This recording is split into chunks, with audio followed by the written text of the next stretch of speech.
Welcome to Corpse Club, the official podcast of DailyDead.com. I'm one of your co-hosts, Jonathan James. I'm joined today by Derek Anderson, Miss Tamika Jones, and Scott Drebit, who's back after a month of absence. Scott, we missed you again. Yes, well, I was, thanks. I was, travailing Africa on my missionary work, and now I'm back full-time with horror, baby. Woo! That sounds so much more exciting than if you told people what you were really doing. Yeah. Just a lot of late night working. So we couldn't have Scott join us for the past episodes, and we missed him. But we're back with a fun episode. We're going to be talking about 2012. This is part of our 2010 series. And we're looking back at at what was 2012, not just horror movies. We're going to focus on that, but we'll talk about pop culture events, music, TV, and video games as well. So like we did in the last couple installments, we're going to kick it off. And I'm going to talk about a few standout items that popped up in 2012. We had Disney buying Lucasfilm. That took place in 2012. And I remember that being like not only like earth-shattering for geeks around the world, but also people were like, well, what's Disney going to do with it? Are these movies going to be any good? That started... I wonder how that'll turn out. Exactly, right? Gangnam Style was the big song, the biggest song around the world, Gangnam Style. I was going to talk about dancing. I knew I was going to talk about dancing. And did anyone on the line, did anyone do the Gangnam Style dance? Does anyone know it? Oh, yes. So I'm very familiar. You really do? Yeah, I do. I can't do it well, but I can do it. Yeah, I've done it at a couple of weddings until security escorted me out. See? Yeah. So yeah, I received a citation, a ticket for doing the Gangnam Style and 20 hours of community service. So I hope there's video somewhere. A good sure year. There is. Yeah. It's no Macarena, but it's very entertaining. No. And that video was so viral. I remember that was it seemed like one of the, I know the internet, obviously the internet had been around, but like YouTube was, see, this is going to be a fun episode. I just remember this being one of the first viral things that I actually noticed where like YouTube really caught fire. I could be a few years off. I don't know. No, I agree, because it certainly was one of the first videos to get like 1 billion views or something crazy like that. I had to mute myself, Derek. That was 7. It was 7 years ago.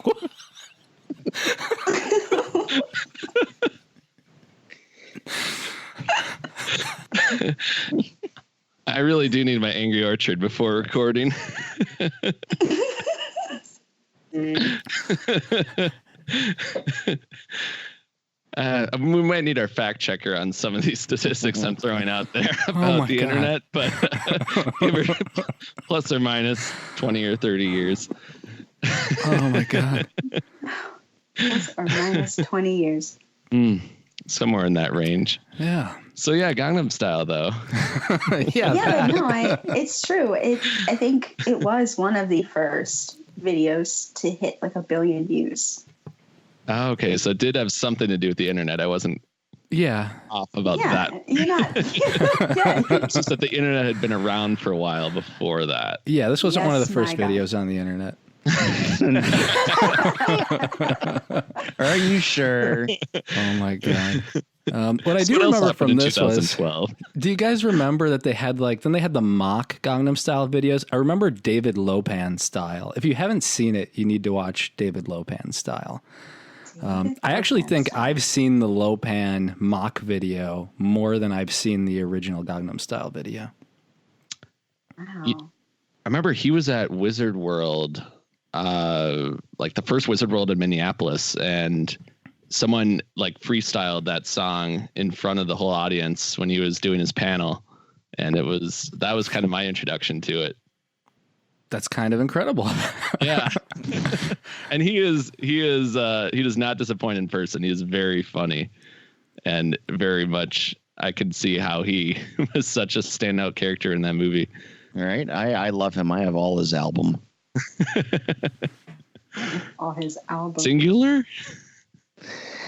Yeah, Derek, singular. It was a great year. Okay, and just to be clear, just to be clear, because you didn't say that you saw James Hong. I'm assuming you saw James Hong. Well, I thought David Lopan was a real person. No, so and now not like, Psy, Hold on. because for people who I thought he was talking about the Gangnam Style guy. Was Oh, doing a Psy. panel. I know. Psy. I'm like, why is Psy at WizardCon? well, I can I explain. mean, those were the old days, though, 2012. So No, it was James that I saw. I should have clarified that. I thought it was like Santa Claus, where Oh my he was God. just a real person, and now you're ruining it for me. No, I have tears in my eyes. I knew when you just said he and not James Hong, that Scott was going to think you meant Psy. Oh, I'm dying here. Well, And this was wouldn't put it this was the past him. first topic. Okay, moving on. Oh my God! No, this was a second topic because we had Disney buys Lucasfilm, then we have Gangnam Style, and what else do we have? What else happened in 2012? The Twilight saga ended. That happened with Twilight Breaking Dawn Part 2. Part 2. I don't know if I didn't see it. I did not see it. Okay, I should admit something. here we go. Okay, so I've seen all the movies, but that's only because I have read the books long before I knew they were going to make movies, and that some of the movies were going to be bad. So you were already a fan of Stephanie Meyer then. So you were okay. I mean, there's nothing to be ashamed of. That's No shame to me. I've seen them. I've seen them Yeah. all as well, and I've seen worse movies than those. That is true. Well, yeah. I only ever did see the first one, but I remember it really reached Beatlemania levels, like with the second or third one. And I can't, was it still a really big thing by the time Breaking Dawn Part 2 came out? Or had it died down a little bit? Like, it was fairly strong. I mean, there was the Kristen Stewart cheating situation that happened like prior to Part 2 coming out, and it was like on the cusp of promotion for the film too. So it was just like the worst timing, and it totally just swelled into this massive thing that I think it was Summit at the time could not have anticipated. The disaster of that. Yeah, I forgot all about that. Mm-hmm. I know. But yeah, that was 2012. Yeah, 7 years ago. I know. Isn't that crazy? Yeah. Also, the big book of the year was 50 Shades of Grey. The whole 50 Shades of Grey God. wave started in 2012. Oh, God. Now, was that not originally Twilight fan fiction? Yeah. Yeah. Right? That was Yeah. made into 50 Oh, Shades yeah. of Grey. Yeah. Yeah. Have you guys actually read 50 Shades of Grey? No, I haven't. No. I mean, it's low hanging fruit, and it's not punching down. That person made millions off those books. It is so horribly written. You have just skim a few pages. It's so bad. And it just makes you furious because you're like, how did this get If published? only you had written that. Yes, I could write it that shitty. No problem. But you can set it in the world of horror and give it your own spin. It can start as fan fiction. Yeah. Now So- I see it. So you make the two characters, you make one's a so to turn it back into fan fiction, you make one a vampire and one his human bride, and they have a kid who's half vampire. So you're Yeah. saying make it fan fiction to turn it back into Twilight. Like a reverse. Is that what you're saying? Somebody's still got to be a billionaire. Like that's got to stay somewhat in there. Someone's got to be a billionaire. Scott You're will like- be from writing this. Yes. Yes. Just be sure to thank us in the opening page. Absolutely. Hey, I want a percentage. We all created this right here and now. Okay, I got 1%, and Derek just wants a thank you. Okay, what about you, Tamika? I'm busy trying to think of a title. Oh, she's already on the opening chapter. Yeah, she's a collaborator with you on this. She's a go-getter. Hey, how about I just you ghostwrite it, and I'll take the credit, and we'll give Derek a thank you and Jonathan 20%. 1% or whatever. Yeah. Did you say one? No, it went. know. Yeah, Did it he went. say It went up to 20. No, 1%? I didn't say. I didn't say that. I said a 20, percentage. I think. Yeah, I'll take 20. 1%. Oh. I thought you said 1%. Thanks, Tamika. Well, I didn't come up with the title, but you know. And just a meager thank you for me? No, that's what you asked for. That's what you asked for, so that's what you get. Yeah. It's like a monkey's like- paw type thing. No, thank me with money. No. That's what I want. No. This is a whole new just side wanted of to Derek. thank you. This is Derek without the angry orchard. That's what it is. This escalated. Yeah. Somebody get him his angry He's a orchard. mean sober. He is. This iced tea is not cutting it. Oh my god. So I think hey. we're going to be on for hours if we keep at this pace, which I'm fine with. We can spend hours here, and then our listeners are like, oh no, it's one of those. But no, we are going to jump into the movies of 2012. One of the things that I've noticed, as has Derek and Scott and Tamika, is that as we keep going through this, it's actually more difficult to determine what year a movie came out, because every time we pick one of the movies we want to talk about, it turns out, and it shows up on Google or it shows up on IMDb, it turns out it was the festival premiere. And that's when you do your initial Google searches, what comes up. So we're going to run off and talk about a bunch of movies that were released wide in the States or another country in 2012. But it may on IMDb or on your first Google search turn up as a 2013 movie or 2011 movie, or you may get different movies. Basically, we did our research here. And so I think we spend most of the time just trying to figure out if we can actually talk about a movie. So that's been a fun part of this. But we each have some picks. We're going to talk about them. Some of the movies we are not going to talk about, but that were released in 2012, include The Devil Inside, Paranormal Activity 4, Silent Hill Revelation, Underworld Awakening, and The Woman in Black.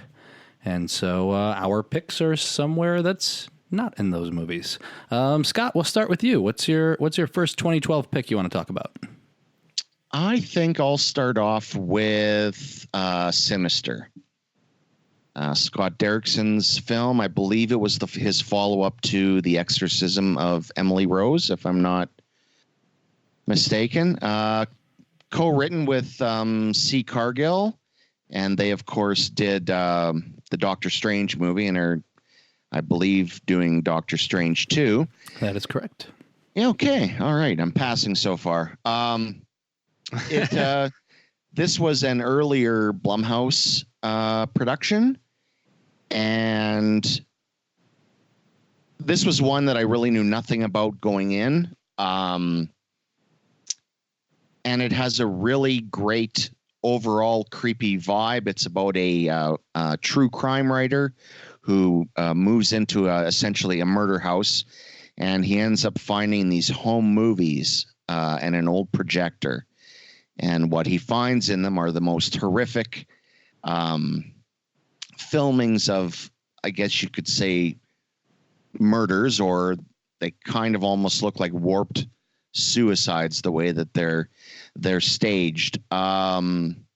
It puts him in contact with this horrible demon or deity called Bughuul. And the real power, it's a solid movie, but what gives it the extra notches are the home movies themselves, which are, I think, clearly the highlight of the movie.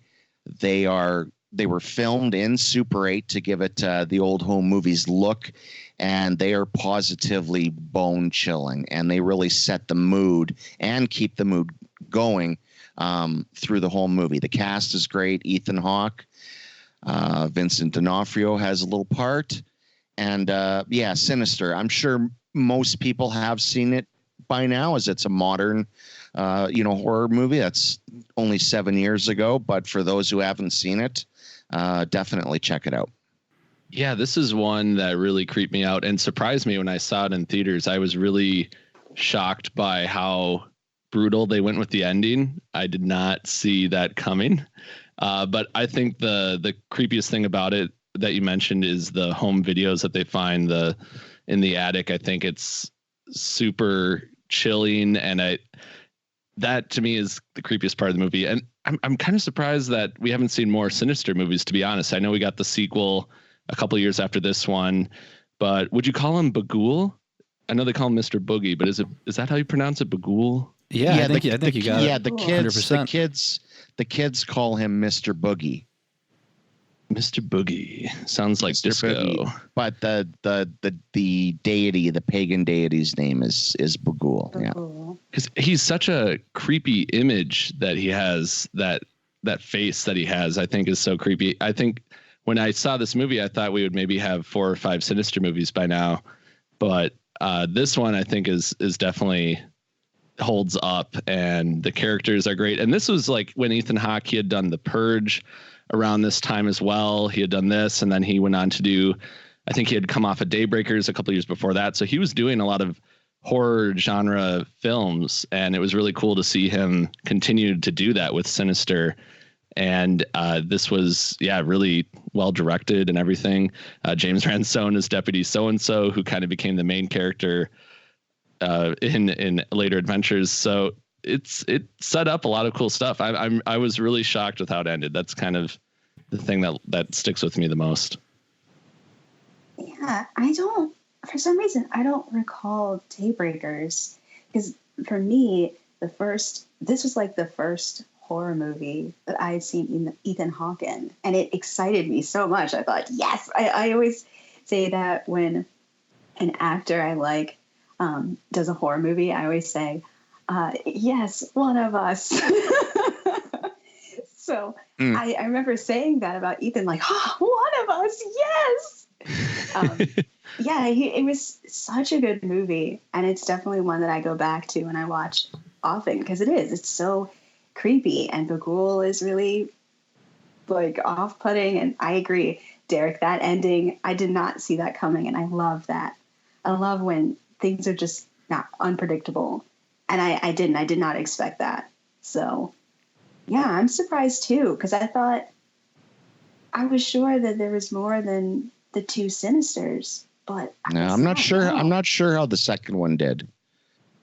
Yeah, I don't. I'm not sure. And don't quieter. Yeah, and don't forget too, like Scott Derrickson and Robert C. Cargill have already moved on. They're in the Marvel world now, right? So maybe for fun they'll want to come back to this world again. Who knows? That would be cool if they did, because the 2 of them are definitely the architects of that franchise. So I guess it's, it would be really up to them if they want to keep going with those. I think we'll see him continue it. I think in some cases it's one of those franchises that, especially because it's R-rated, and the sequel, as you mentioned, didn't do as well. I think they're just trying to figure out what to do with it. Maybe honestly, a TV series along the lines of Hill House or something like that might work out. I'd be okay with that. I don't think I need, in some cases, I don't think everything needs a full theatrical release, and maybe this doesn't anymore. I think the first Sinister is pretty perfect as it is. For me, it was an interesting one because for me, this kind of cemented Blumhouse as a production company that could kind of do more, because I saw them as the Paranormal Activity guys, and even though that was R-rated, I still saw it as more like family-friendly fare. And same with Insidious, which was PG-13, one of my favorite movies of the 2010s. So I love that one, but this made me believe that they could get out of their comfort zone and they could try different things and really like push for that R-rated, that hard R, I should say. It's mean. It's a mean. It's a mean film, it's mean in its intent, and it doesn't certainly push, the boundaries of what you can show, but what is implied is, Yeah. So moving on, Tamika, what's your pick? I'm going to go with Excision. It was directed by Richard Bates Jr., and I think he's just one of my favorite directors. And it's not because he's from the DMV area, like myself. Sure. It's not. It's just so different. He just takes on really interesting topics. And Excision was my first exposure to him. I hope I'm saying the name of the film correctly. But it has this really interesting, it's kind of really dark, sad premise. It focuses on two sisters. One sister, I believe her name is Pauline. She's disturbed. I'll say that. She's a bit disturbed, but she has like a really good heart. And she's really close to her sister who has an illness, I believe cystic fibrosis or something like that. She needs a new lung. And Pauline decides to take it upon herself to try to give her sister this transplant. And I will not go further than that.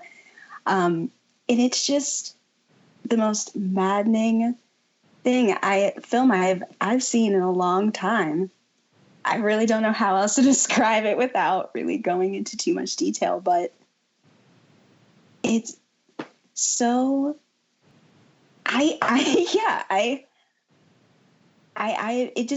completely makes me speechless. And I don't know if I can really, I guess, suggest this movie to everyone, because it's definitely not for everyone. It's certainly really dark and gruesome and kind of gritty at times, but it is also really beautiful and sad as well.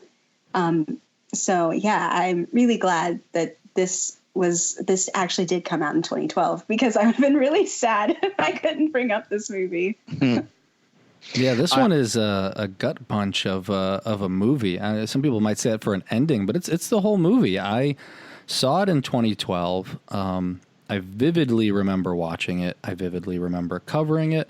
And it's one of those movies that has just stuck with me, and I will recommend it to people. I think there's fantastic performances, specifically from Annalyn McCord, but then also Tracy Lords is in it. You got Malcolm McDowell. I think John Waters is in it as well, and yeah, this movie, just like I said, just stuck with me. It's so wonderfully executed.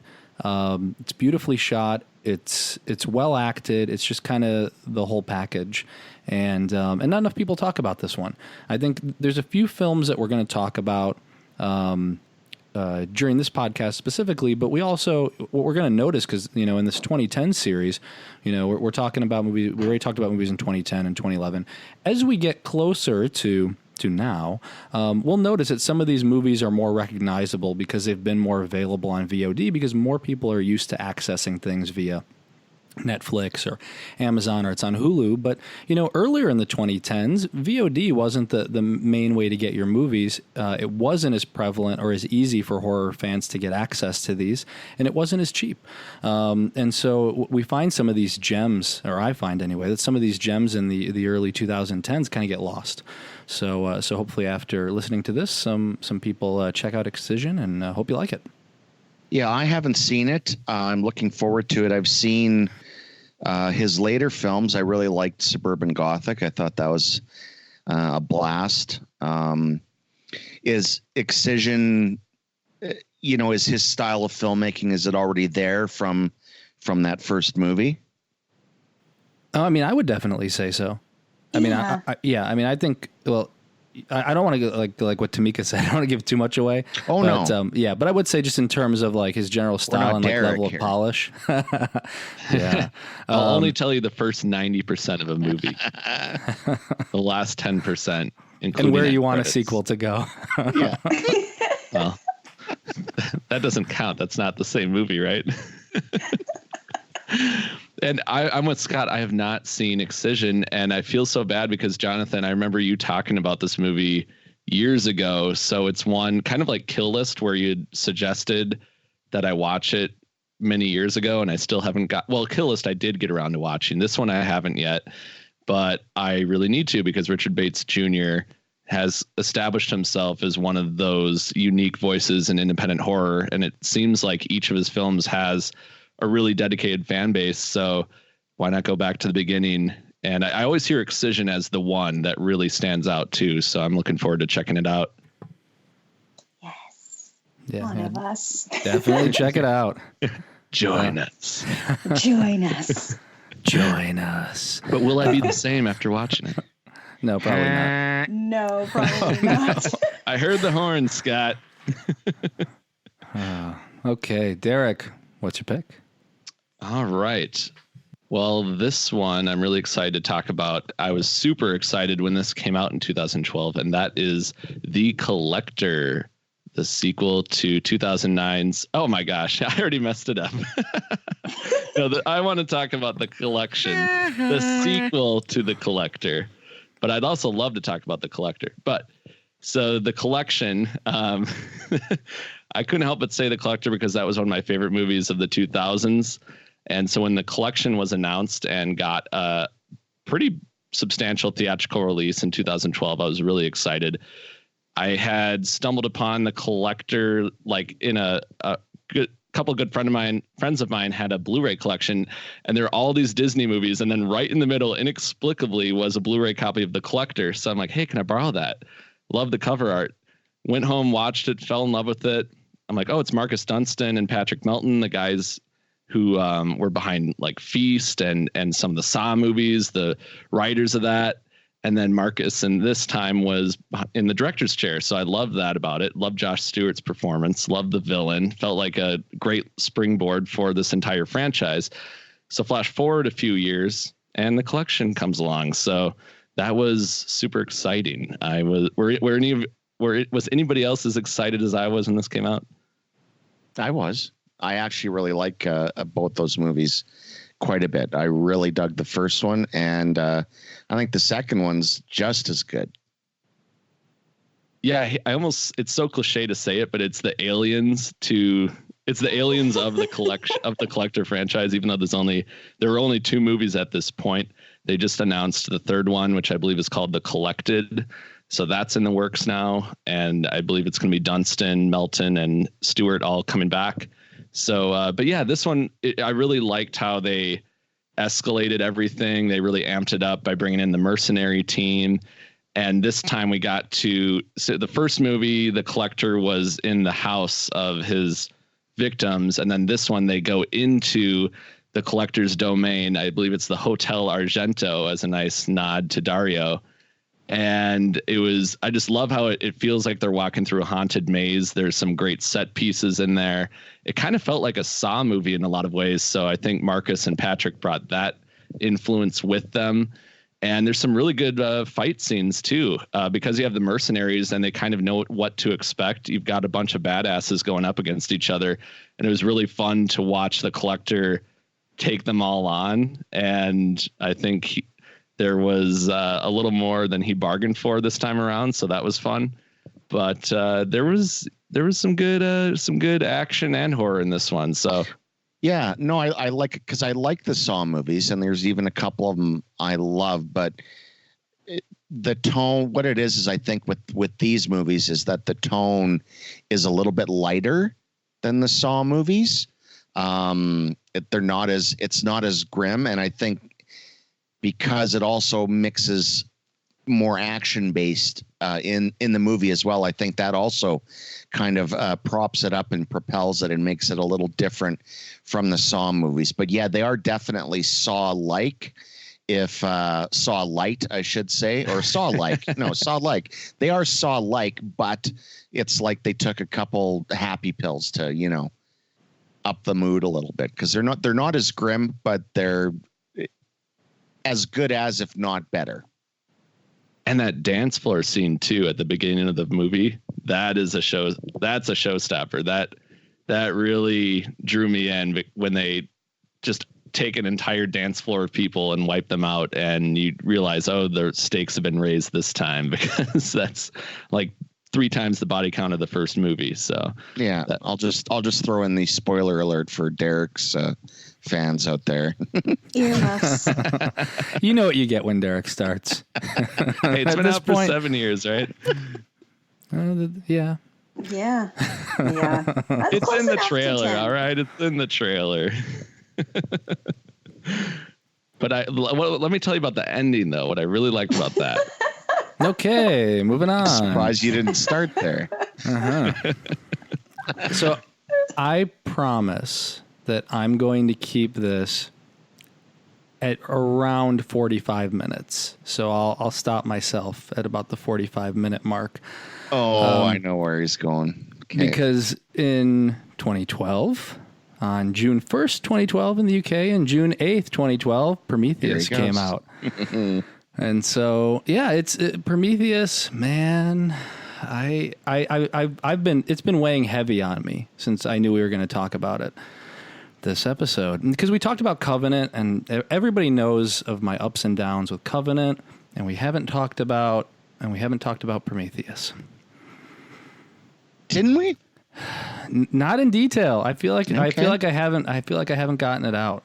We kind of teased it, but we never really dug into it, I guess. So yeah, I will save the full ups and downs and the trials and tribulations for another episode. I will just say that as much as I try to like be at peace with Prometheus and love it, man, is it still such a mess of a movie for me. It is beautifully shot, and I love the set pieces. But I guess the problem I have with it on multiple viewings is just I feel like there are so many great actors in there, and so many of them were wasted. I mean, we didn't even know in some cases, like some of these names weren't even that well known back then. But even if we think about like some of the secondary characters, like we have Sean Harris, we have Rafe Spall, we have Idris Elba. I mean, those are just supporting characters. Like you have this super, super strong cast, and yeah, just like the movie does not come together for me. Originally, it was supposed to be an Alien prequel, and then Ridley Scott wanted to, come up with this, this like, I guess make it a like, I think as you call it, like a grand idea, or like a more heady version of where the alien mythology originally was, where we're kind of like dealing with the topics of like, where did humanity come from and why are we here? But it really ends up just being surfacey level.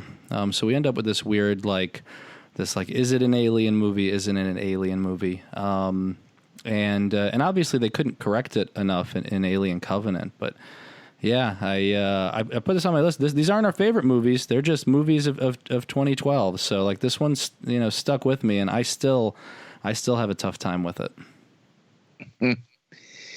It's you know what? I really liked it when it came out. And that could be, the theater experience, etc. But I came out really enjoying it. I think it's a film, at least for me anyway, the more time you have to marinate in it and for it to settle down, and after 7 years, it's a fascinating failure. Like you said, the production values are through the roof. The acting is fine, a great cast, as you said.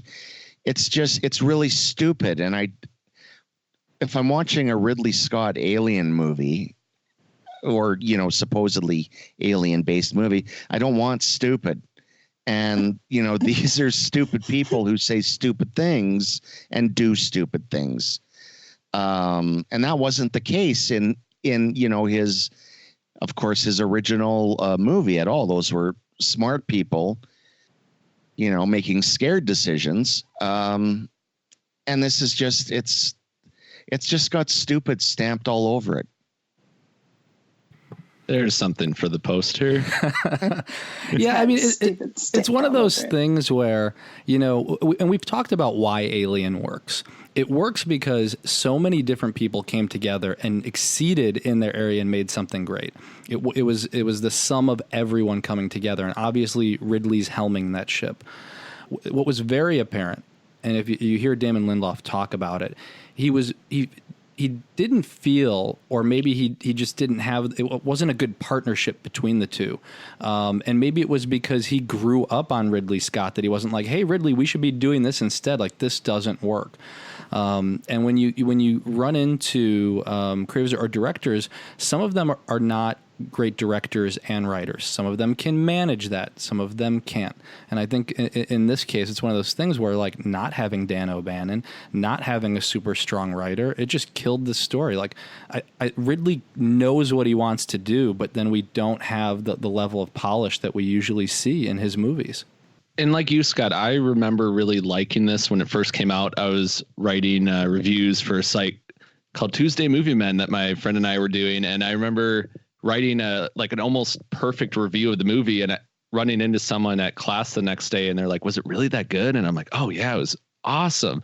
Just because of the whole experience of it, the pacing of it and everything, and it was filmed so beautifully. It felt like such a thrill ride and everything like that.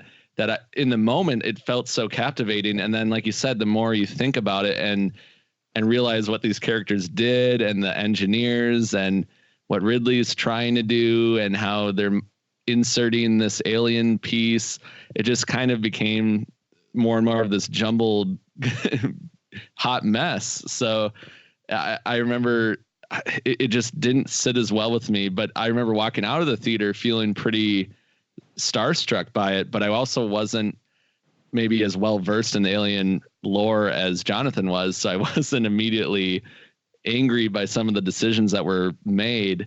But I do remember having that feeling of the longer I thought about it, the more I didn't like it, but I still admired it in a weird way. And I think it is like a fascinating thing. And like you said, it probably has one of the best casts of a 2010s sci-fi movie. I mean, Logan Marshall Green's in there as well. Charlize Theron, Newbie Rapace. So that's an amazing cast. And then you get this end product that doesn't quite know what it is. And who the hell runs away from a vertical spaceship in a straight line? Straight line. Veer left, for Christ's sakes. Come on. Zigzag. Jog right.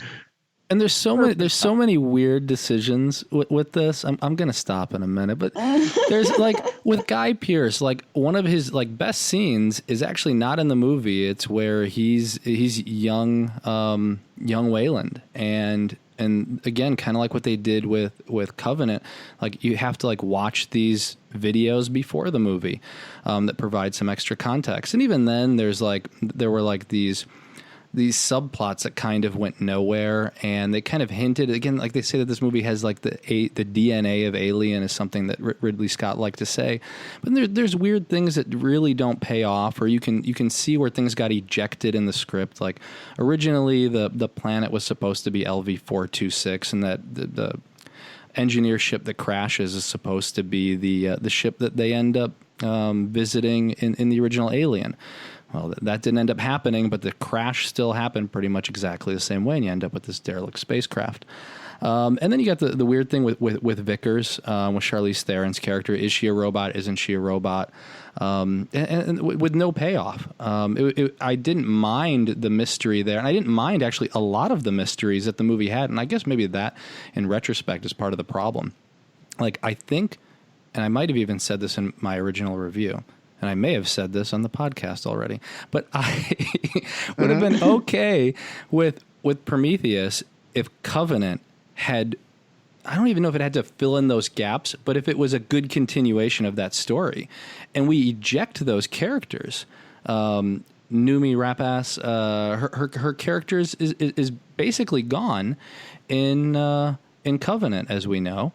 So to me, it's like, these characters that they built, the storyline they built, they just eject the whole thing. So we end up with this worthless movie. And I guess in retrospect, that's what I see. Like, if you're going to commit to it, like give us a continuation of it. And that's not even like, it's not even one of those things where like I'm upset with a filmmaker's creative choices per se, because what we end up seeing is like studio interference, or like, oh, like people didn't really like Prometheus, Ridley, so you got to go this other way. And you know, we all said that we'd like him to still finish this. I'd like to see what this like Frankenstein trilogy of Alien movies turns out to be. But Yeah, at the same time, it's kind of sad that that they couldn't stick the landing on the first. Yeah. Spoiler alert, it ties directly into Alien Resurrection. Somehow, some way. Okay. I think we're under the 45-minute mark for the discussion on Prometheus, so I'm happy we can jump out of it. We got out of this time loop. This is like one of those Doctor Who episodes where they're stuck, and I got us out. Yes. Nice. Okay, let's take a break from movies and from all my Prometheus sadness. I need to get out of it. Let's see what was going on in the last two 2010s episodes. We just kept going with movies, and I'm changing it because we can do whatever we want. Let's see what music was hot in 2012. So we already talked about Gangnam Style. We already talked about how Psy visited Wizard World. Eric. It's a little con. It cost the city a lot of money. Yeah, right? Especially as popular as he was at that time. But no, if you weren't listening to Gangnam Style, some of the other songs that you were probably listening to in 2012 included Somebody That I Used to Know from Gaudier. No. Call Me Maybe. Come on, that was a big song. No. Everybody knows Call Me Maybe. That's an earworm. Yeah. I don't know all the words to it, or I would sing it, but yeah, everybody knows "Call Me Maybe." "We Are Young" from Fun. That was an anthem that I didn't like that song, and it would never stop playing. "Payphone" from Maroon 5. What else we got? No. "Lights" from Ellie Goulding. Nope. "Starships" from Nicki Minaj. I'm trying to find one that Scott's heard. No, I've heard all of them. Oh, you just don't like them. No, I don't like them. Oh, well, now I got to try to find something. Because you said these are ones we were listening to. Oh, wait, how about "Sexy and I Know It"? Yeah, it's a good one. There you go. There we go. There we go. I knew it. Scott's an LMFAO fan. Yep, he is. For sure. Yeah. That's how you write all those drive-in dust-offs, too. That's right. Sexy and I know it. Do. Now I'm going to picture that all the time. I'm going to switch my what do you call it? My ringer for when he calls. No, and my pacemaker. I'm going to switch my ringer to "Sexy and I Know It" every time you call. You don't call often. You know what? I wish I could do that for email, for like my email notification. I don't know if I can do that. And I'm pretty tech savvy, but I don't know that. So if somebody knows the answer, I want a Gmail. When an email appears, I want to change my notification. Tweet at Corpse Club. Yeah, I'll be like, "Oh, it's Scott again. Delete." Sexy and know it. Delete. Okay. Now, what did we get? Now, I typed in. Now, I made the mistake, and Derek's going to be like, "Oh, here he goes." I made the mistake of typing in 2012 movies just straight into Google. So I'm hoping these movies were in 2012 because these are big theatrical releases. If they didn't come out, you can correct us after the episode. We have The Dark Knight Rises. It's good. We could have an episode talking about that. I was disappointed with that one. Yeah, I would. Yeah. Everyone's like, no. It's just that The Dark Knight was for me, it was such a tough act to follow. And then the Tom Hardy Bane, I thought Tom Hardy embodied Bane well, but the voice kind of threw me off a little bit. Like, because everyone was parodying it at the time, and it kind of ruined it for me. Scott, you can do it. Can you do the Tom Hardy Bane voice? Sure. What are some of his? Give me line. Oh, what's the one about the darkness and I was born in it? There you go. Just say it. Yeah. There you go. Just say I was born in darkness. You were merely raised in the darkness. I was born in it. Oh, that's terrible. No, that was Sean Connery, everybody. I still loved it. That was closer to Sean Connery. No, that was bad. You got to put the hand over the mouth first. There you go. I was waiting for that. Yeah, you got to muffle it more. Yeah. You were raised. No, I'm doing that. See? It's because I put you on the spot. You totally did. I can't do it. I think it's close to Sean Connery, though. You were raised in the darkness. You know what? I would have watched born that. Into it. I'll just do it as Sean Connery. It's much better anyway. Yeah, I agree with that, actually. You were raised in it, Bruce. I was born in it. See, this would have been the Adam West movie. They didn't have Bane at the time, It's but if they Sean brought Connery. Bane in, they brought Sean As Connery Bane. in. Yeah. wearing his diaper from Zardoz. Yeah. Oh, yeah. Oh my god. Okay. Other I'm gonna 2012. rule Gotham, bro. Yoshi.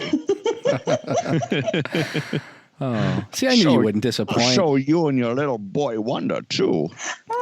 That was a little Jimmy Stewart as well. All right, now I like this. Now I like the movie better.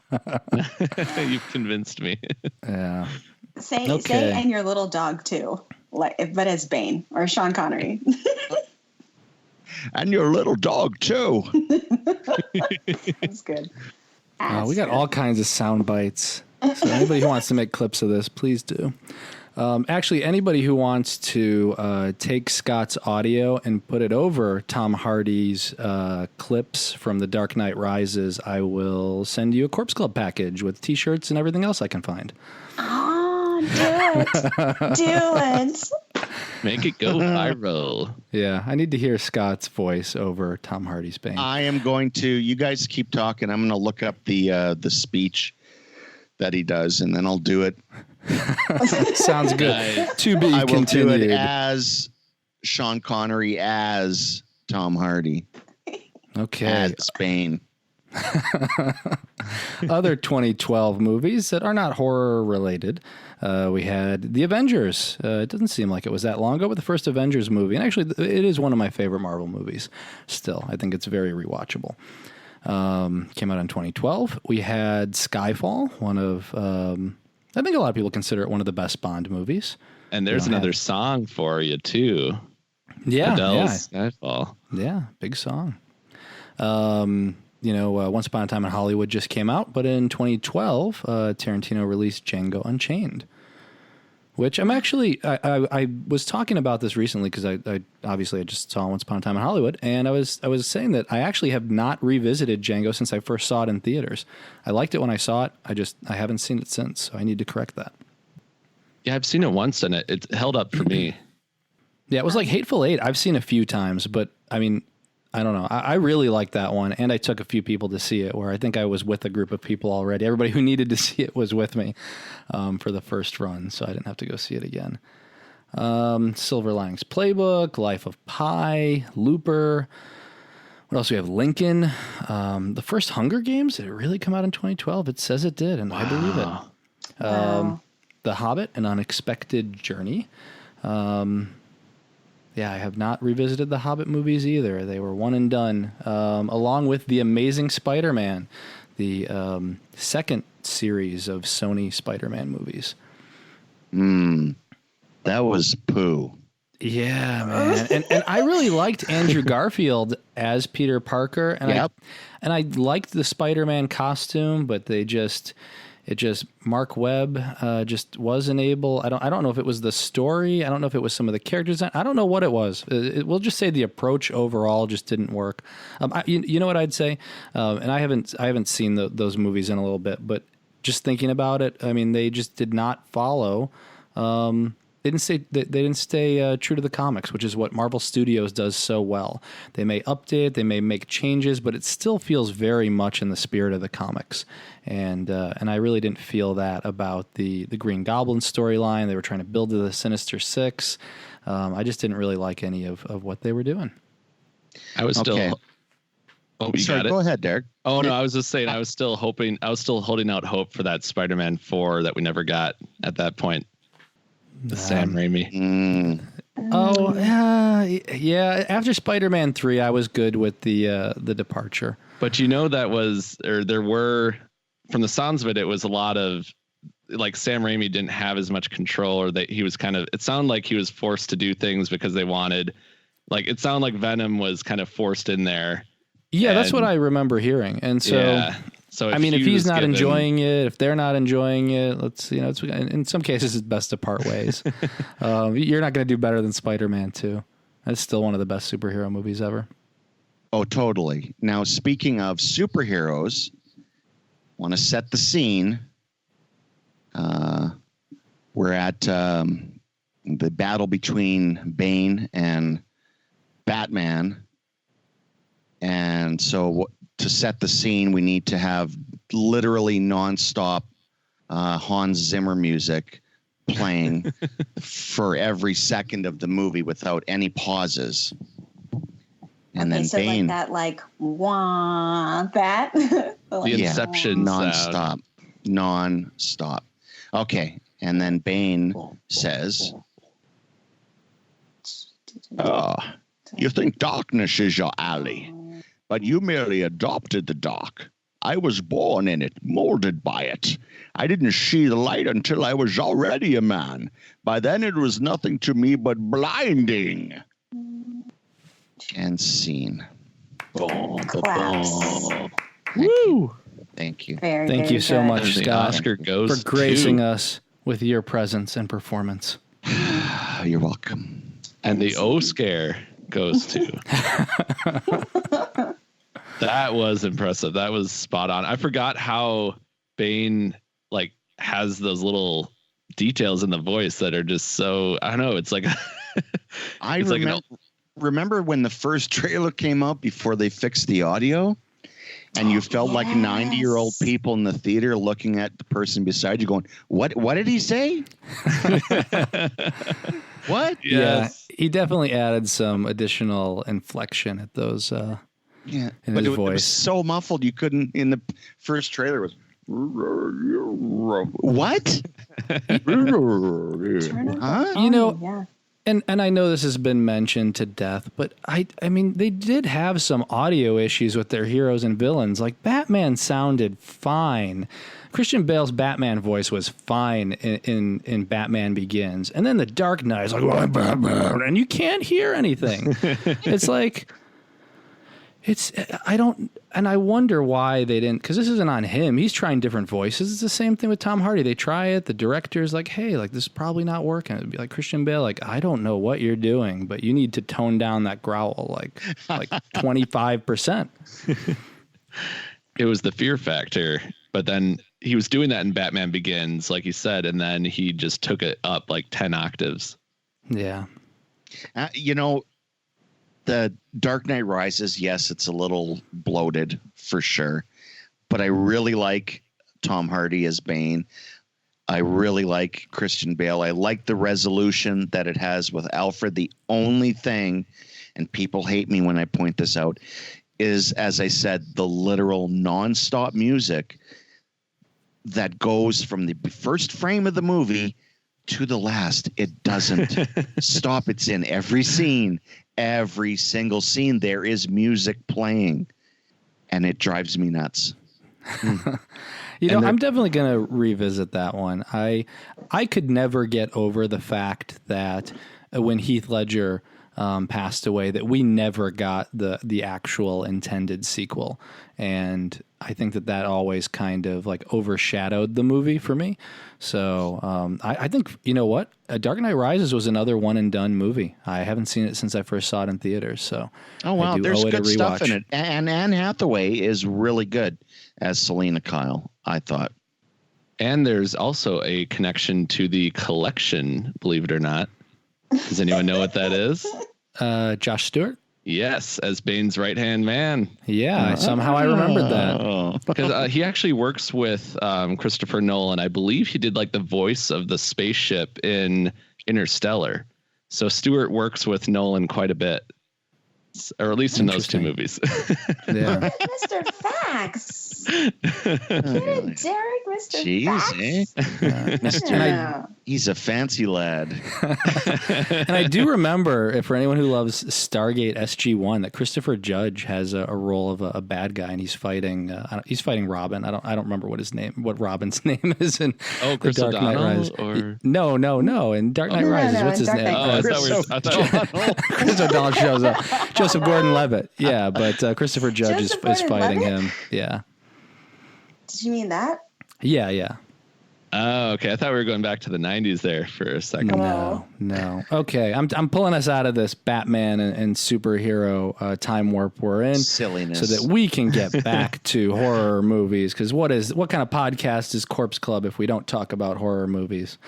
We need more horror. Horror. Bring more scares. We got to bring more scares.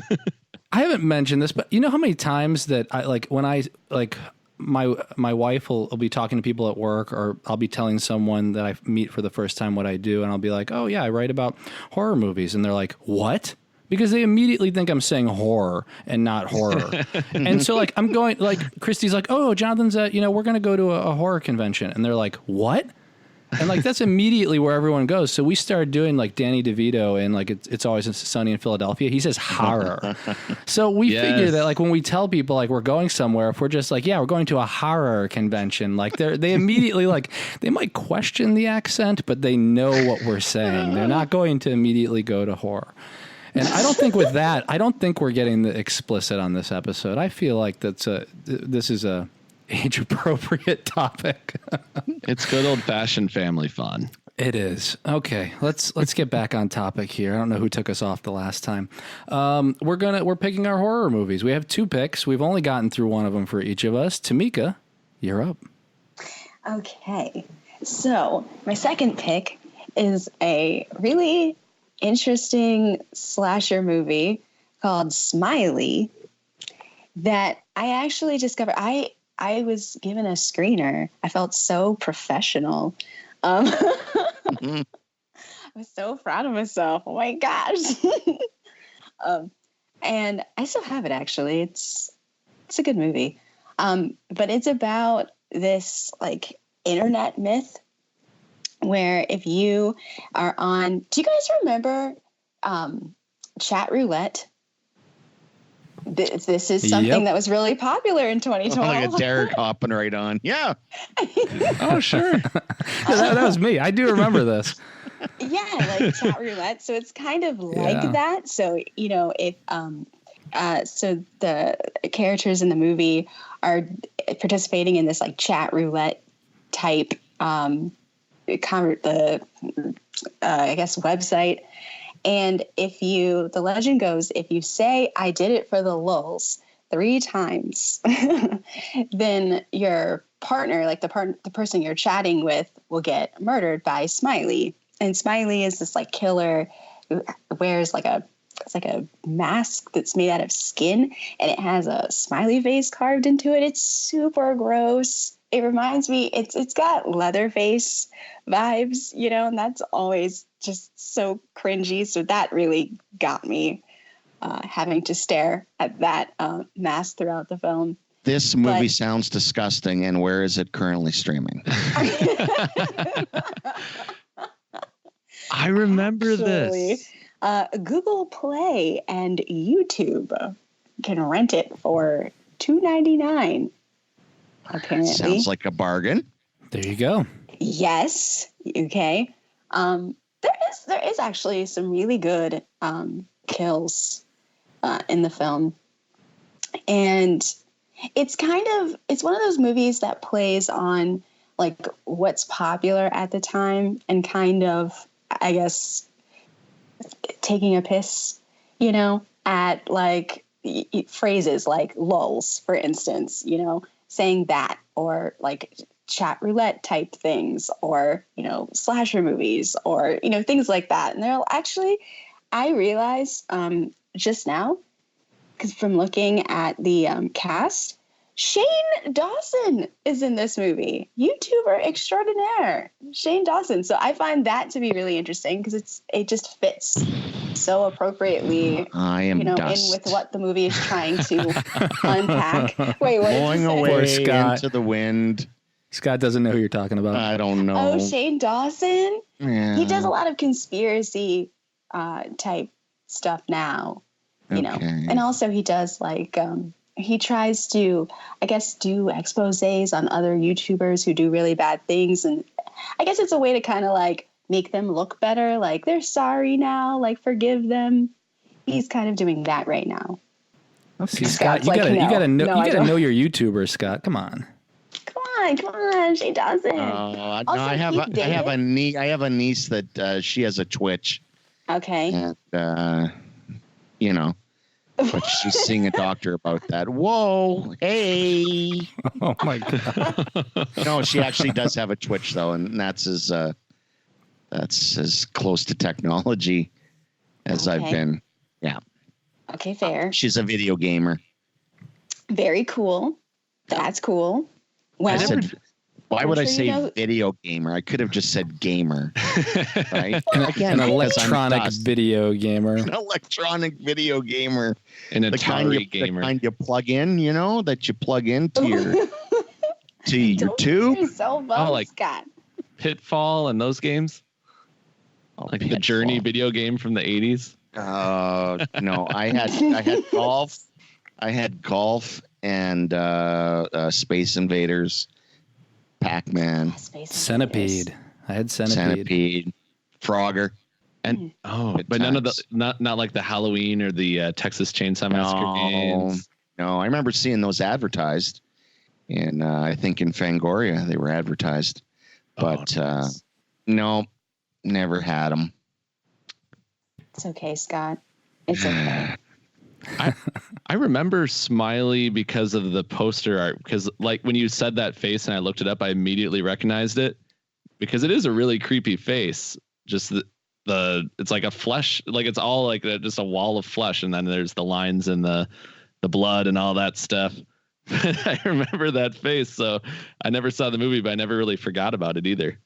I know I've seen it. I can't remember anything about it, and that's not an indictment against the movie. That just means that's 7 years of dusty memories, right? So I'm eager to check that one out again for sure.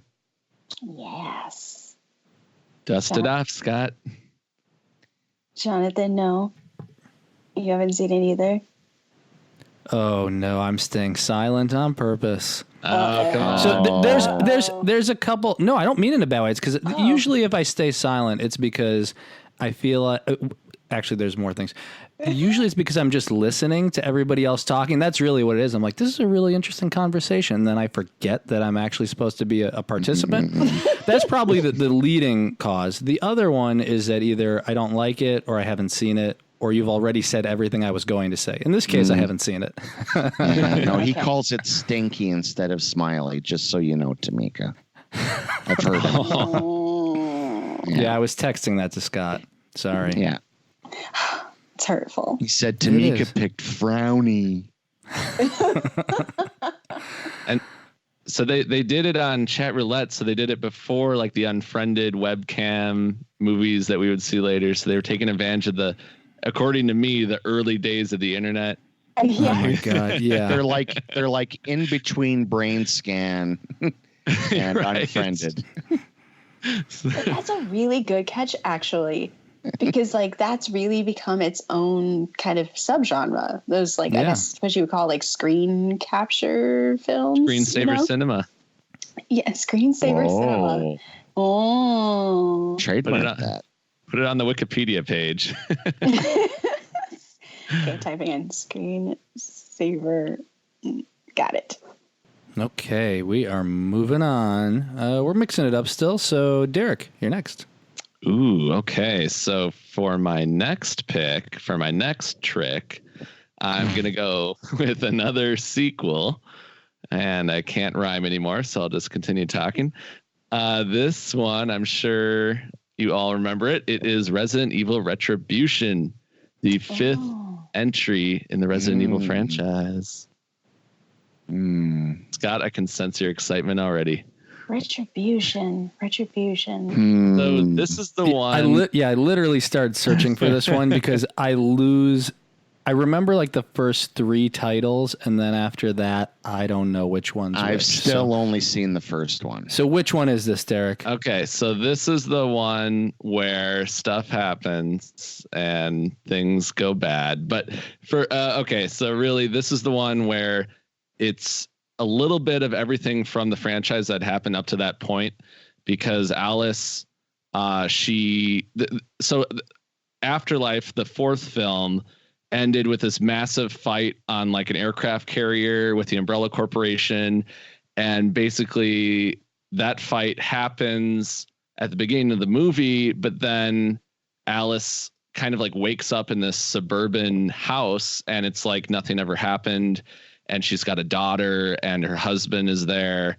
And it's like the whole thing going back all the way to the first Resident Evil was a nightmare until we realize it's not. And basically the whole movie takes place in this like at the bottom of the ocean Umbrella Corporation base. And each part of the base is like a different level of a video game where it's not actually a video game, but it feels that way, where basically Alice has to fight her way through each of these areas, and each one kind of replicates, like, one is Raccoon City, one is the neighborhood where her family was, and we get to see like the familiar faces from the past, like the original team that came to rescue her in the first movie is there. So Michelle Rodriguez is back, but it's like these clones of the people from the past because all these people, a lot of them have died. So it's really interesting. And then on top of that, you have this rescue mission happening from the top of the ocean. And that is where we have Kevin Durant as Barry Burton. So this is the first time we got to see Barry Burton in a live action Resident Evil movie. So that was super exciting. And I thought Kevin was really good as him. I really wish we would have seen more of that character. But we also saw Colin Salmon come back. We saw Boris Kojo as Luther, who was in the prison in the previous movies. So it was like every character you ever ran into in the franchise up until that point, including like Jill Valentine, they're all in this movie, and stuff goes down. So it's kind of a big melting pot of a Resident Evil movie. And even for that franchise, it's really out there and it's really over the top, but I just love how crazy it gets. So for me, it was like the perfect Resident Evil movie. And I'm sure you all agree. I was going to say something immediately and then it sounded so terrible. I was like, I'm going to sound like a dick. If you've been listening, you know that I really do enjoy the Resident Evil franchise. I think they're all fun movies, and I love the video game series as well. Good or bad. There's things I can find to like about it. For me, Retribution is probably one of my least favorite in the series, and I think maybe it is because of that kitchen sink approach. It's one of those again where I just haven't seen it maybe since it first came out, and maybe I watched it one more time. I really enjoyed the final chapter. I really enjoyed, I think, the first few, and then some of the middle ones where I think it worked better, actually, which is weird, but I think it worked better when they focused more on Alice and less on bringing in all of the video game characters. And once they tried to bring it more into the video game world, I mean, I know what they were trying to do to please those fans, but I don't think it really worked for me. Fair enough. And it's not my favorite of the franchise. I actually think my favorite is Extinction, which is kind of the least video game of all of the movies. And it's not even directed by Paul W.S. Anderson. It's directed by Russell Mulcahy. That's the desert one, right? That's the desert one. Yeah, I like that one a lot. I really like the characters in that. And there's a lot of characters in it, but I don't think necessarily all of them are really from. There's definitely some video game characters in there, but it's more of a survival, like Mad Max on the road, like road trip movie.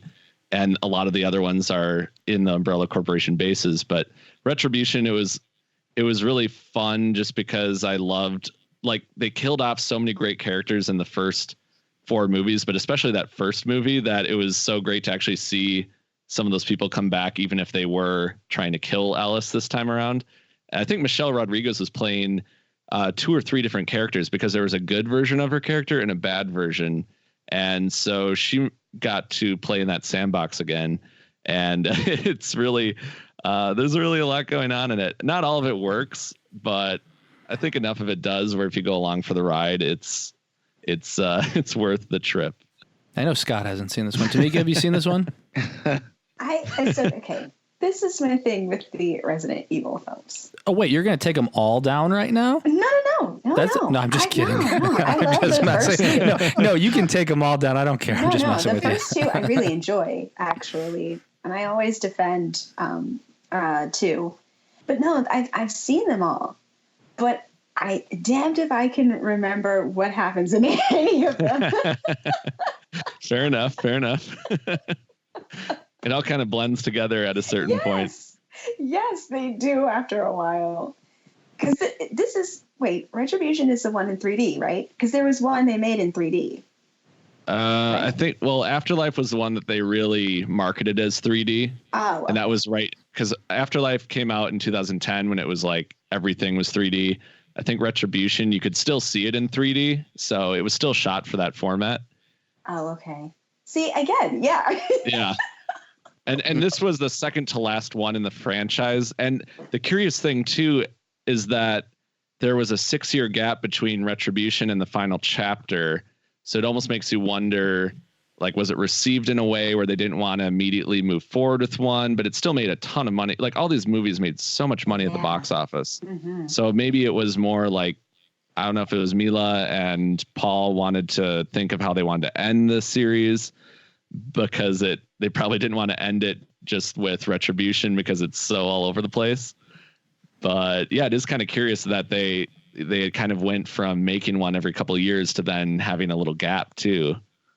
Maybe they didn't. But it worked out. Yeah, it worked out because I think Final Chapter was one of the best installments, at least in terms of wrapping everything up. I mean, this was a hard series to wrap up. I mean, I give them credit where credit is due. They wrapped it up in a way that didn't feel like, I don't know, it didn't feel stupid. I have nothing else to say about it. It's like there was a lot to wrap up where you're like, well, this doesn't make sense, or like they didn't cut corners on it. I guess that's what I was trying to say. We've been talking for a while, guys. It's late. I can just say it wasn't stupid. We can move on. Wonderful input.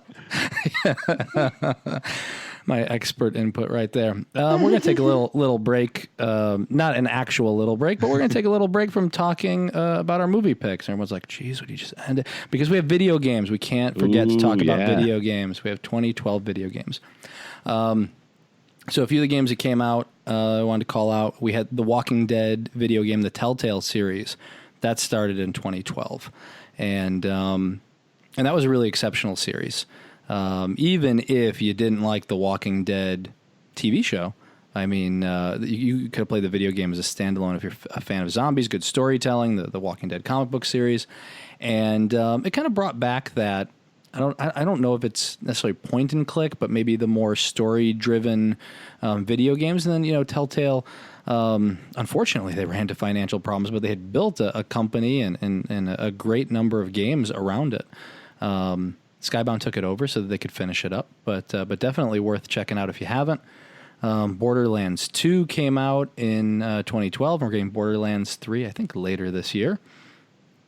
Let's see some of the other games. Halo 4 came out. Diablo 3, that was a big one from Blizzard and their like hack and slash RPG series. Diablo is such a great franchise too. I never did play the third one, but I remember watching my dad play the second one, I think it was, for just hours and hours. Maybe it was the first one, even if it was the 90s. I mean, purists had a problem with 3. I think they really kind of brightened it.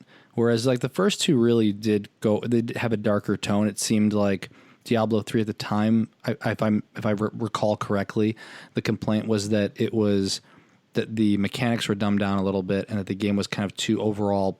It was bright. So it seemed more like a generic RPG than something that felt specifically Diablo. But since then it's moved to consoles. I believe they have a mobile game coming soon, and I believe that they're working on Diablo 4. So we should be hearing something about that.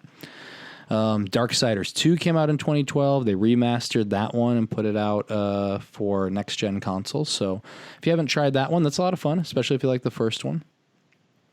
I'm trying to see what else we had here. Zombie U. I didn't play that one because I didn't have a Wii U. We had Alan Wake's American Nightmare. This was like the standalone DLC Alan Wake sequel. It is not as good as the original. The original for me is a masterpiece. But if you need a little more Alan Wake, American Nightmare is a good place to get it. I was curious about that because is that still the only sequel that they've had to the original game? I could be wrong here. I believe there might have been some additional like DLC side mission-y things with the original game, and then I think they released American Nightmare as a meteor like mini game. Oh, okay. Yeah, because I know people have been waiting a long time for like another full game. And I never did play the original, but I've heard so many good things about it. including from you. Yeah, I mean, you can still play it today. It's still a great game. So yeah, I would highly recommend that. 2012 saw the release of Resident Evil 6. This was, thankfully, for me, was like the last in the Capcom line of let's push the action in Resident Evil. And they went back to their horror roots because they kept trying to, I guess, it's weird because the movie tried to be more like the games, but the games then started trying to be more like the movie. And when they went such an action route that it wasn't scary anymore. And I think Resident Evil 6 was like it proved it, because I don't think anyone was really happy with that. I mean, there's probably someone that's listening that that was my first Resident Evil game. I loved it, and yeah, I mean, I'm sure there are good things about it. So like, it's not a terrible game. It just isn't the Resident Evil video game that people kind of grew up on, and so I'm glad they got back to their roots. It almost got to a point where it was like Call of Duty Zombies, where you were running around and shooting the undead, but there wasn't as much story, it seemed like. But I remember playing Resident Evil 4 for hours with friends and just running around and like just playing those little side missions where you'd shoot as many like of those giant zombies with the scythes as much as you could. So yeah, it's I mean, 4 is great. I mean, the first 4 games are great. 5 was in Africa. I remember having fun with that, but again, there were some mechanics in that weren't great. If I'm not mistaken, it was like the fact that you couldn't move while using your knife, and then you kind of just like slid your character around. It was strange. But I did like co-op. I remember I had good memories of playing that with my brother. But anyway, so Resident Evil 6 came out in 2012. That's it for some of the video game highlights. In terms of TV, I'm trying to see if we had anything big. Arrow came out. I don't know if anyone's watching Arrow. Elementary. What else we have? Supernatural was still running. It's still running now. Right? Yeah. It's going to have its last season, so you guys can stop laughing now. Hey, no, I'm honestly, I am sad for you and sad for Supernatural fans, and I am happy for that team that they were able to continue it as long as they did. Like, it really, like, no joke. Like, it really is a momentous accomplishment for a show to go on that long, and for the cast to stay. I mean, it really is. There's a huge fandom around that. They are printing money now because the syndication on that will be crazy. Oh yeah, it's like kind of like the next Buffy the Vampire Slayer, where you'll see it on all the time. Oh, I bet. Well, I mean, they're doing it now. Like, there's the Halloween marathons that they do, and then it comes on like in the mornings on TNT. They just run it for like 2-3 hours. Oh yeah, between Supernatural and Charmed, you can watch a lot of good like horror themed shows on TNT, like in the morning. Mm-hmm. Get a big bowl of Cocoa Puffs and you're set. I'll take it. So we had The Walking Dead that was still running. We're on season 3. So at this time in 2012, we're at the present. American Horror Story is in its 2nd season. We realized that it was an anthology. You didn't know the first year while you were watching it until the very end. And we got Asylum in 2012, which is actually one of my favorite. I guess it's still a very divisive season, but it's one of my favorites. I like that one too. That and Coven. I never did see Asylum, but from what I've heard from a lot of people, they say it's the darkest season. Do you agree with that? That it's like the most twisted season that they did? I would have to go back and rewatch some of them so that I could rank on most twisted. And I don't mean, again, it sounds like I'm being a dick again, but I'm not. I haven't. As you ask me, I'm trying to think about what I think were some of the. I mean, they all have moments that are brutal, and then moments that are light. I wouldn't say that the 2nd season was more twisted than or less than Coven or than the first season. I think they're all.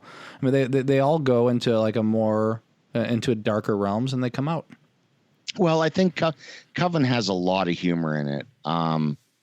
I would say Asylum is darker than Coven in tone, and definitely more. It's very horror based, if that makes sense, compared to Coven. It throws a lot of stuff into the mix that you used to see in a lot of B movies, right? So, yeah, Asylum's a really good season. It was the serial killer in that season. something face. I can't think of it now. And that was really dark. Like Oh, okay. that got like really, really creepy. Yeah. Okay. As I'm thinking more about this, I am kind of thinking that this one was actually a little darker than the other seasons. I take it back after my 30-second reassessment. There was like the Nazi storyline. Yeah. And like the serial killer. Okay. Yeah, it was. It definitely wasn't as light as Coven, and I don't know. Yeah, I'm trying to think of Hotel, and I'm trying to rank them all. We'll save that for another episode. Well, there's Freak Show. There's Freak Show, which was like full Moulin Rouge. So yeah, I dropped out of Freak Show. Yeah, so did I. Yeah, so I can't comment on that. Well, you just did. You missed Twisty the Clown. How do you miss Twisty the Clown though? He was good. I don't know. but- I wasn't feeling it, and I just, especially with TV, it's just, it ends up being something like 8 hours of your life. Where a movie, it's 90 minutes. I can survive, making it through the last 20 minutes, but I'm not going to commit to, another 5 episodes if I hate the first few. That's fair. Did anyone ever watch that show 666 Park Avenue? Because it looks like that also premiered that year. It only lasted, I think, a season. Yeah, I remember it coming out, but I never did see it. And it had Terry O'Quinn, who was hot off of Lost. But yeah, I never did watch that. No. That's why it lasted a season. You mean Terry O'Quinn of Stepfather fame? Yeah, I know. Yes. Mr. Lost over here. Yeah, no, I'm like, that's how you find out the true horror fans. Do they know Terry O'Quinn from The Stepfather or from Lost? Oh, and you know what else came out? And I almost missed this. I'm so glad I didn't. Holliston. Oh my gosh. Oh, okay. Yeah, first season of Holliston started in 2012. Right. Yeah, when FearNet was around and doing their original productions. Oh my and God, Christy and I had a lot of FearNet. fun with this. I was so upset that we never got a third season. Although I believe they continued it in comics, and I did not keep up with it. I am a bad fan. And they had the Halloween specials too, right? Like an annual Halloween like short film that would kind of follow that, or am I getting that wrong? No, I think Adam Green does he does a short film regardless. Okay. Have you seen Holliston, or you haven't seen it? I have not yet. Okay, so it's like a 80s style sitcom. Oh, And yeah, it with Dee stars Adam Snider, Green right? and From, Joe Twisted Lynch. Sister? Yeah, Yeah. exactly. So, but they play like different kind of versions of themselves, where like they have like sort of like the podcast, and it's like a show they're on. They're kind of trying to break into they're trying to break into the business. Oh, very cool. Yeah. Yeah, I know Patrick is a huge fan. I remember reading a lot about it, and I think watching some promos for it, but never, I guess I just did not get on that soon enough. And then I just kind of never got on that train, but it's never too late. Derek, you're the reason everything is canceled. Yeah, Derek, you gotta was that? support Yeah. this stuff. That one person that could have made a Yeah. difference. Yeah, but it's on Hulu. If you got Hulu, check Oh, out sweet. Holliston. Okay. Oh, I Yeah. don't. Okay. Scott, Yeah. I got nothing. Maybe I don't even know if I have the Blu-rays. I maybe I have the Blu-rays. I don't. I don't know. Yeah, hold on. I'm thinking because I was going to send you them. I got to look now. Oh, then yes. You're like, yes, you should have them, Jonathan. Yeah, I might have those. Otherwise, it's on Hulu, iTunes. I don't know if it's on Amazon. I'll check. But I'm pulling us out of TV. We finished video games. We have to finish this episode. I'm going to my second pick, which is Barbarian Sound Studio. And this is another one of those titles that I was talking about, where just because VOD wasn't as prevalent in 2012 as it is now, I think it was under just under the radar. I've heard more people talk about it lately, as I believe it was on Netflix for a while. I could be mistaken, but I believe it was on Netflix. So I heard more people mentioning it. I'll have to check if it's on Shudder, but definitely worth your time. Pay the VOD price; it's worth it. Peter Strickland directs. Toby Jones is in it, and it's a love letter to Giallo without ripping a specific movie or filmmaker. And it's its own thing. And I think that's what I enjoy about it is you don't have to love Giallo, and you don't have to love a particular filmmaker to appreciate this movie and to appreciate the performances and the filmmaking. I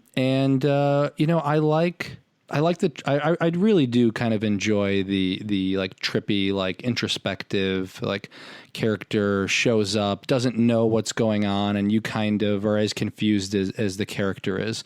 Those movies really win me over, and that's kind of what this is about. I'm intentionally being vague. But Toby Jones' character essentially goes to Italy to work on a film that turns out to be a little more than what he was expecting to do. Have any of you seen it? I have not, and I really want to because I'm really excited for that killer dress movie in fabric that Peter Strickland is coming out with. And we kind of have a kill list situation here because this came out in the UK in 2012, didn't hit the States in limited theaters until 2013, but it was a UK movie, I believe. So I know what you were trying to do, Derek. It's not going to work. One, because I'm hosting this one. So one day I may put a 2009 movie in here. You're not even you won't be able to stop me. But no, yeah, this is a Fair UK play. movie, so I'm going to count it as 2012. I cheated with Kill List as well. See, you're the exception. He does it every year. I'm going to keep it up. Yeah. When was it we did horror movies of 1980 whatever, and I threw Akira in there? I mean, I cheat all the time. Oh, that's right. Yes. I have. We're talking about horror movies. Oh, good. I have seen this one. I wasn't. It was a movie that I admired more than I enjoyed. I would say I want to go back and watch it again. I mean, it's very well made. I just it's got a certain mood to it, and if you don't go along with the mood of it, like several films, it can kind of leave you a little cold. But it's certainly steeped in atmosphere, and it's really well made. And it's one of those movies that you want to go back and watch again because I like I said, I admired it more than I enjoyed it. And I think now if I can take it on its own terms, maybe I'll enjoy it more the second time. I had a situation with this movie specifically where I basically had to watch it twice. I watched it because I was going to do interviews for it. And I don't remember if I did a review, but I know I did interviews for it. I got to my screener, and it was an online screener, and the services used to be really terrible. They're better now. It kicked out with like the last 5 minutes of the movie, and then it was like a one-view screener. And so I tried to refresh it, and it's like, sorry, you can't watch this movie. Oh. And then I had to email, and then I had to start the whole process over again because they wouldn't let you skip. And so I watched it again, but I enjoyed it so much. I'm like, okay, let's do this. I'll do it again. So that shows you how much I liked it. But yeah, I had no choice. Those early days of Daily Dead. Yeah, I mean, screeners have gotten much better where it's, you get a Vimeo link or they all have secure servers now where you can watch them. But before, the streaming was just really bad, and it just depended where you lived, where their servers were. To where you lived, and if you were further back or you had a bad connection or power outage, you might be stuck. So it was not a good way to watch. And in some cases, it wasn't a good way to watch a movie. Thank God. I guess that's one good reason we're not in 2012 anymore. That's the number one reason. That's what I've been saying for the last 7 years. I'm like, 2012, those screeners, man. The biggest takeaway from this whole episode. Yeah. Okay.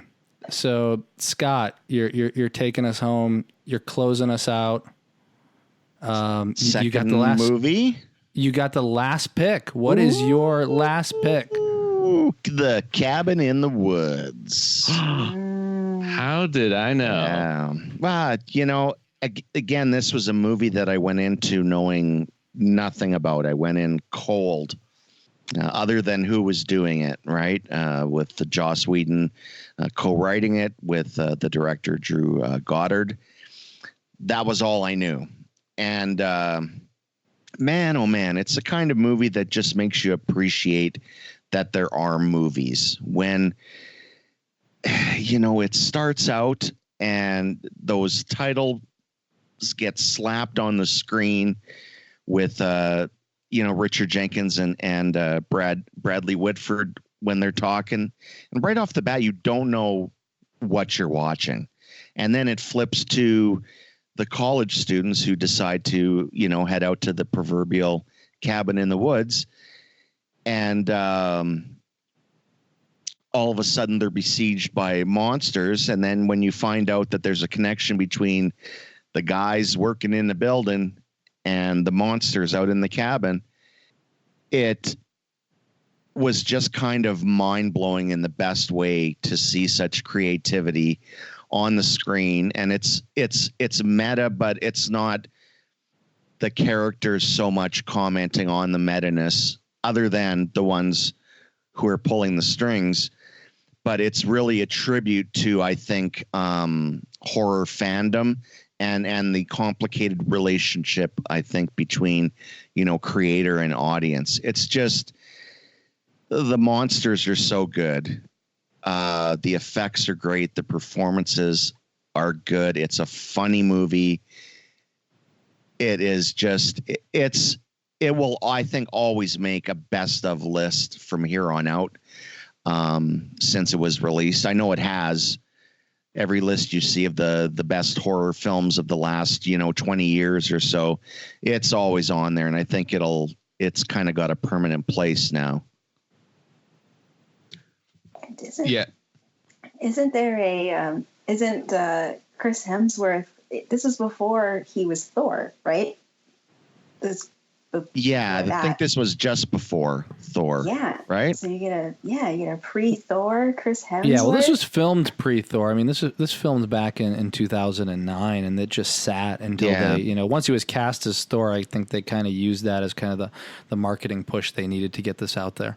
Yes. Yeah, because it actually worked to their advantage, because Thor came out first, and then the Avengers came out the same year as Cabin in the Woods.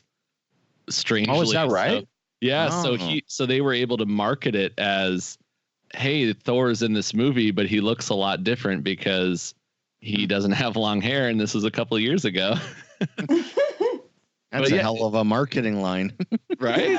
I mean, whatever they had to do to get the movie to come out. But yeah, this is one that it needs to be watched multiple times. It ages really well. I think it's one of the most important horror movies of the 2010s, just in its self-awareness and how clever it is. And even though it does have this meta aspect, it's still doing these traditional horror themes really, really well. And there's so many layers to it. It's like an onion of horror that you just keep peeling, and you can watch it and appreciate something different from it each time you watch it. And I think my favorite thing about it is Fran Kranz's Marty was so good, and it was so funny that they had this stoner character kind of, be put in this position, like just subverting the genre expectations. It was just really, really cool how they played on that slasher stereotype so much. And I think it just worked out so well. And then, like you said, the office backdrop and the elevator scene is an all-timer. I mean, there's so many scenes that you can point to in this movie and go, that's one of the most memorable moments of 2010's horror. And I think it influenced the genre in some ways. No one could ever like make another Cabin in the Woods, but I think it kind of helped usher in like a little more self-awareness and a little more meta into the genre.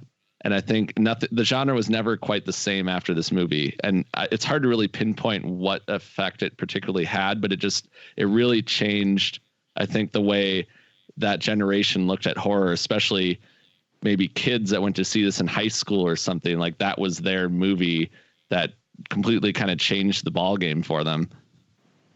I think they should have put on the poster "Onion of Horror," I think is what they should have. I knew you weren't going to let it go. Right? I knew it.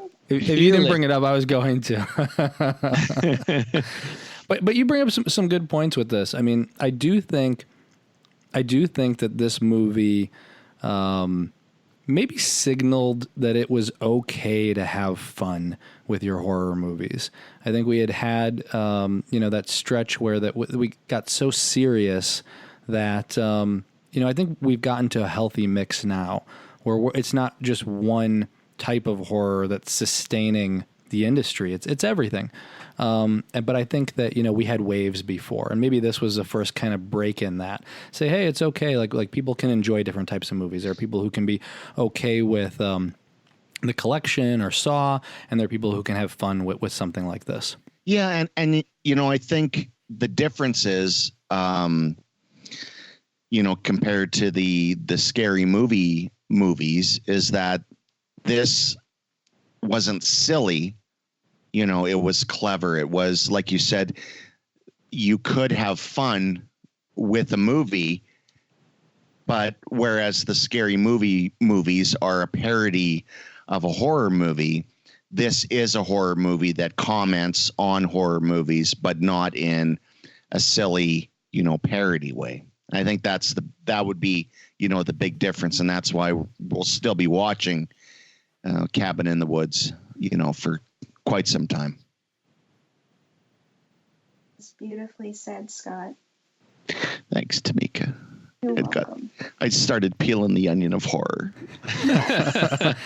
And that's a perfect way to end this episode, guys. We made it. We survived another installment of the 2010s. So, this episode of Corpse Club comes to an end. I want to thank Brian, our spectacular engineer, for helping us out each and every episode. And as always, we want to thank our listeners, including those of you who have signed up for a Corpse Club membership. Head over to corpseclub.com to check out all of our episodes. You can also sign up to become a Corpse Club member. And we have different membership options. You can get a t-shirt, membership card, and you can pick an episode topic. You want to hear me talk about Prometheus for 2 hours? Just let me know. I heard that laugh. You can do it. You can do it. We don't recommend it, but you can do it. And I'll make sure that Scott's on the episode too. You have my word.